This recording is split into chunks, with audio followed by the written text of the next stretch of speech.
Ikiwa mtu ni Mkenya anafaa apewe hizi vitu, ID na birth certificate, hata passport, kulingana na katiba ya Kenya. Katiba ya Kenya haibagui mtu kwa dini yake wala kwa rangi yake.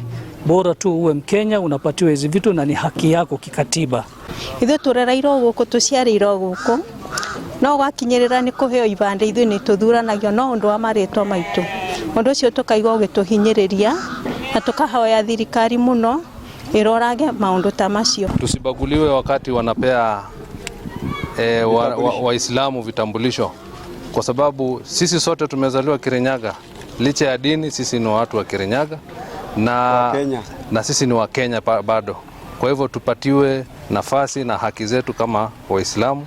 Mambo hayo yote hayawezi yakatatulika na vita. Kama saizi tunaangalia nchi kama kina Ukraine, Russia na kwingine, watu wengi wanahangaika, wengi wamehamishwa makwao. Kwa hivyo hili ni jambo ambalo wanaweza kutatua.